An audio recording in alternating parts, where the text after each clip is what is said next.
Running water. Southeast Texans who lived through Harvey learned how drastically life changes when this basic commodity is gone. In Beaumont, all 118,000 people experienced that water shutoff. And now their tax dollars are expected to pay for preventive measures for future storms.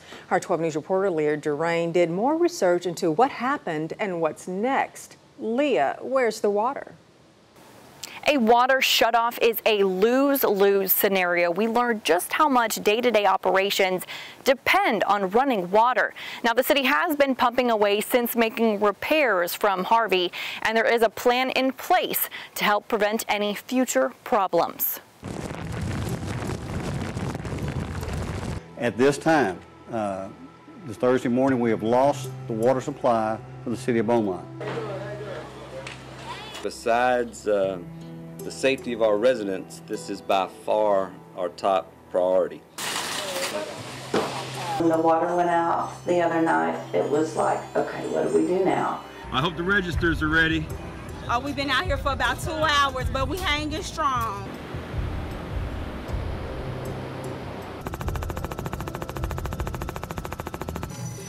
Flooding from Harvey took out Beaumont's water supply. The injury coming with an insulting $5 million price tag. Hold on, about half of that could be paid off by FEMA. But yes, your tax dollars will most likely go to a project aimed at preventing another nightmare water outage. Let's take a look at the three main parts to Beaumont's water supply. There are groundwater wells in Hardin County, a pump station drawing from the Neches River, and a treatment plant where the H2O is made safe to drink.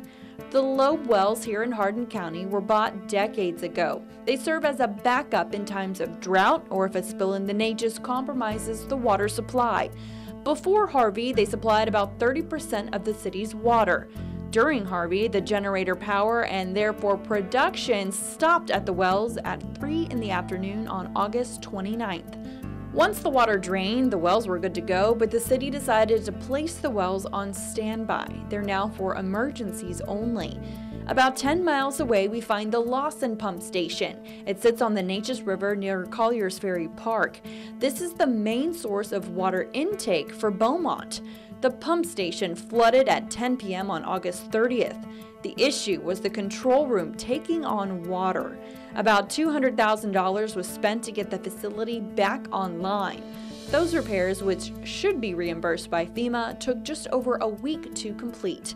Lawson's was once again pumping on September 7th. Looking ahead, the city plans to elevate the control room to avoid future problems. The building housing those crucial controls was built 3 feet above the 100-year floodplain, or 11 feet above sea level. But with Harvey, the building took on 7 feet of water. The city wants to elevate the control room 8 feet from its current level to protect it from flooding in the future. The new building would sit at least 11 feet above the 100-year floodplain. Public Works Director Dr. Joseph Mastrolani believes the elevation project would take about $2 million based on construction costs for the previous building. But the cost of Harvey doesn't stop there. More bills coming from temporary pumps that had Beaumont faucets useful days before the pump station was repaired. The equipment set up near the treatment plant off Pine Street was put in place by 5:30 a.m. August 31st. ExxonMobil, Tiger Industrial, Echo, Beaumac, and city employees all worked to put this emergency plan into place. The nearest and the easiest access point is Breaks Bayou, because the city many years ago we used to utilize the same location to draw water from the canal to the pump station, to the treatment plant. The city is still organizing invoices, but estimates it cost about $2.3 million to be paid to those companies that got those pumps in place and running and then later removed. Once city leaders sit down with FEMA, that money could also be reimbursed. The storm highlighted the weak areas in the system, and what we're trying to do is shore up these areas and harden these areas so the future storms can have less impact on our system. Avoiding a hardship no Beaumont homeowner wants to revisit, but a solution that comes with a price tag.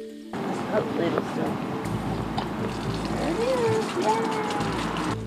Good thing. I know, that is a good thing. Public Works is still drawing up plans to elevate that Lawson pump station. Then they'll request money from the city budget so that construction can begin. Again, we're not sure when that project could get underway.